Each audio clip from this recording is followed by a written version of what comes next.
The following afternoon, I spent hours in the kitchen preparing Katie's favorite meal: pot roast with roasted vegetables, homemade rolls, and the chocolate cake I'd made for every one of her birthdays since she turned 5. They arrived at 6. Katie was lovely in a blue dress I hadn't seen before, some expensive recent gift of Michael's. Michael wore a suit whose tailoring put most people's monthly salaries in perspective. "Mom, everything smells incredible," Katie said, wrapping her arms around me. "You didn't need to do all this. It's your birthday." "Of course I did." Michael surveyed my modest dining room with the restrained condescension of a man accustomed to more impressive surroundings. "Very cozy, Maggie. Thank you, it suits me." Through dinner, I watched Michael deliver a polished performance as the devoted husband, complimenting Katie's appearance, asking questions about her nursing shift, laughing at his own observations. "Just a beat too long," Katie responded with practiced warmth and grateful expressions. It had the quality of a scene rehearsed so many times the actors had lost track of why they were performing it. "So, Maggie," Michael said as I served the cake, "Katie mentioned you've been navigating some financial challenges." "I wouldn't call it a crisis, more of an adjustment. Frank's medical expenses, as you know. Of course, that kind of sustained pressure must be exhausting." "It is, especially since I need to move the beach house relatively quickly. The agents estimate it could take several months to find the right buyer at market value." Michael's attention sharpened perceptibly. "What are you considering as market value?" "Comparable properties have been moving around 400,000. I'd probably accept 350 for a faster transaction. That's a meaningful reduction. I don't see many alternatives." Michael exchanged a brief glance with Katie. "You know, I may be able to assist. I have investment contacts who acquire properties for cash and move quickly when the numbers appeal to them." "That sounds wonderful. What kind of timeline?" "I could make some calls this week. These particular buyers act decisively when they identify the right opportunity." "And what makes something the right opportunity?" Michael leaned forward slightly, his businessman persona fully engaged. "Properties that can be acquired below market and turned around efficiently. Your beach house would be ideal for that kind of transaction." "How far below market?" "For a cash purchase with an expedited close, they'd likely come in around 250,000. Katie frowned. "Michael, that seems quite low." "Mom, wouldn't that represent a significant loss?" "Sometimes accepting a loss is the prudent decision," Michael said smoothly. "The market carries real uncertainty right now. Better to secure what you can." I nodded as though weighing this carefully. "You may be right. 250 would address my most pressing obligations. I can connect you with the appropriate people," Michael continued. "For a small finder's fee, of course. Say 5% of the sale price." There it was. Michael could not let an opportunity to profit from my apparent desperation pass by. "That seems entirely reasonable," I said. "How quickly could we proceed?" "Cash buyers don't require inspections or financing approvals. They purchase as is. You could be looking at a closing within 10 to 14 days. Katie's brow furrowed. "Mom, are you certain? Maybe a second opinion. Your mother understands what's practical here," Michael said with a firmness that effectively closed the conversation. Sometimes older people need to prioritize clear-headed decisions over sentiment. The condescension could have stripped paint, but I kept my expression open and grateful. "You're so thoughtful, Michael. I genuinely don't know how I'd navigate this without you." As they prepared to leave, Michael drew me aside while Katie gathered her things. "Maggie, I want you to know that Katie and I consider you family. We're always going to be here to guide you through these kinds of decisions. That means more than you can imagine." He pressed my shoulder in a gesture that appeared warm from a distance and felt distinctly like a warning up close. "Family looks after family," he said. "Don't let that slip your mind." After they had gone, I called Tony. "How did it go?" "He took it completely. He's going to attempt to purchase my house for 50 through a shell entity, then turn it for full market value. Did you capture it? I touched the small device tucked against my sweater. Every word. Good. That gives us fraud, but we need more. We need to catch him actively moving the stolen funds. Don't worry, I said, looking at the birthday cake Katie had scarcely touched. I've only just started. The next morning, I called Michael's office and requested a private meeting. Mrs. Walsh, he answered, all polished warmth. What can I do for you? I've been thinking through our conversation last night. I have some questions about the process, and I'd prefer to discuss them in person. Come in at 2 o'clock. I'll clear time for you.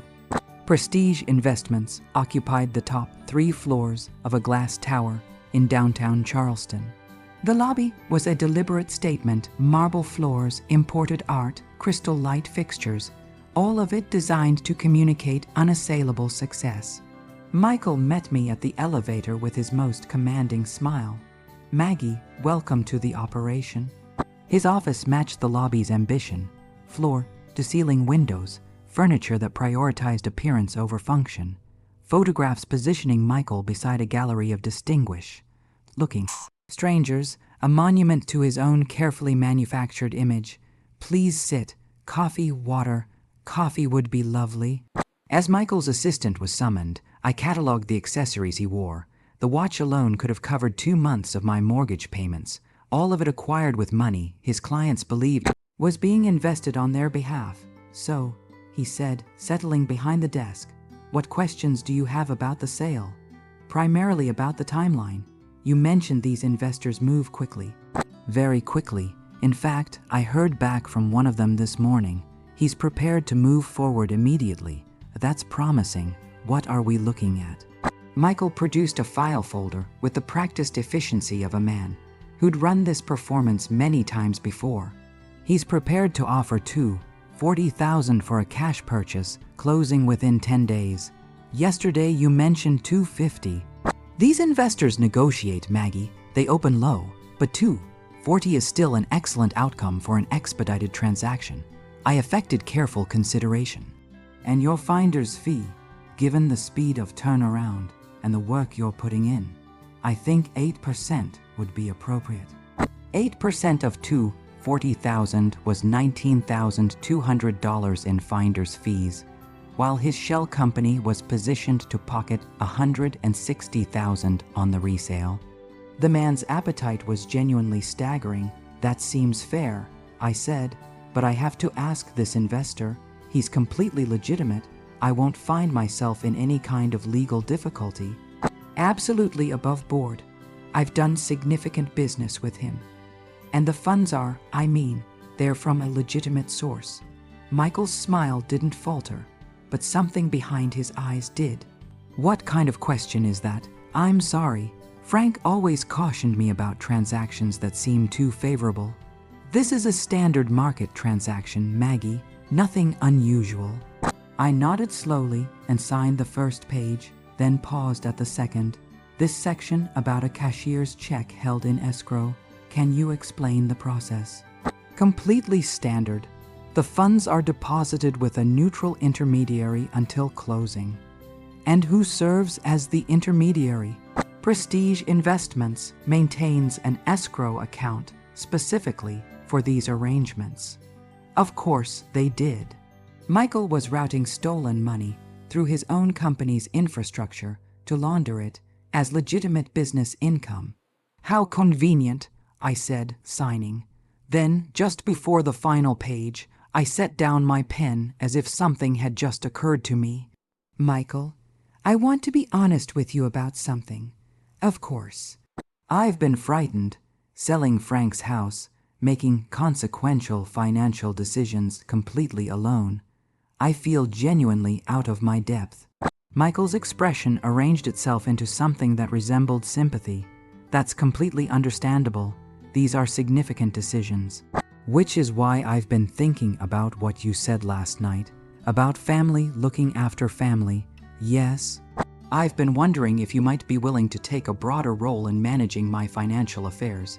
Not anything elaborate, just helping me make sense of my investments, my retirement accounts. perhaps 300,000 in total. Michael's focus intensified with the particular quality of a man calculating in real time. I would be very willing to help with that. What institutions are they currently held at? They're distributed across several different accounts. I've been thinking I should consolidate everything into a single, more manageable arrangement. That's sound thinking. I could help you move everything into instruments with better performance characteristics. Vehicles like the ones you manage here at Prestige. Precisely. We specialize in generating returns for our clients. I leaned forward slightly as if sharing a confidence. To be honest, what concerns me most is ensuring Katie has meaningful financial security if something were to happen to me. If we handle the house sale properly and consolidate my other assets, there might be something like 600,000 or 700,000 available for her eventually. Michael was practically incandescent with suppressed greed. He was already running the numbers on how to steal from me twice, once on the house and again through my investment accounts.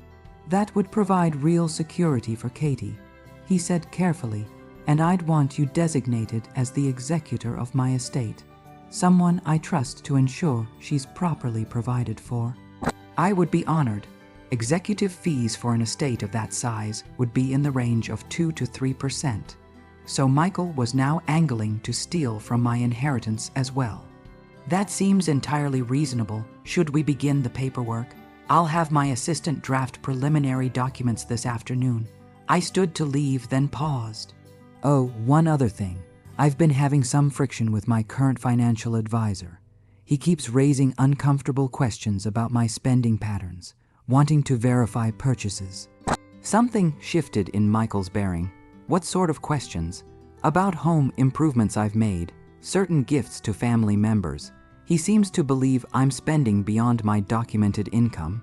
He went very still. Some advisors are unnecessarily invasive. He actually suggested I provide receipts for major purchases to confirm they represent legitimate expenses. I told him I don't maintain records for family gifts. When I give Katie money for things she needs, that's a private family arrangement, none of his business. Absolutely. Family financial matters are private. I gathered my purse. When can we formalize the house sale? I'll contact the investor today. Contracts could be ready by tomorrow morning. Wonderful. And Michael, thank you sincerely. Katie is fortunate to have a husband who thinks so carefully about the people around her. Katie is my first priority, Maggie.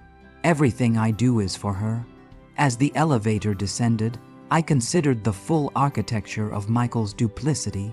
He wasn't merely stealing from his clients. He was positioning himself to steal from me, from my daughter, and eventually from my estate. What he didn't know was that Detective Tony Russo had heard every syllable of both conversations through the device I was wearing. By tomorrow, we would have everything required to put Michael Crawford away for a very long time.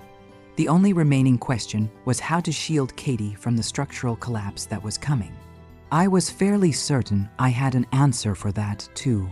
That evening, I drove to Katie's house without warning. I found her in the garden, pulling weeds with a concentration that suggested she was working through something too large for ordinary thinking. "Mom," she sat back on her heels, genuinely surprised. "What are you doing here?" "I needed to speak with you away from Michael." Katie's expression became guarded immediately. "Why away from Michael?" "Because I think you and I are overdue for an honest conversation. One we probably should have had some time ago." She pulled off her gardening gloves and got to her feet. "Come inside. I'll make tea." In the kitchen, I watched my daughter move through her routine with mechanical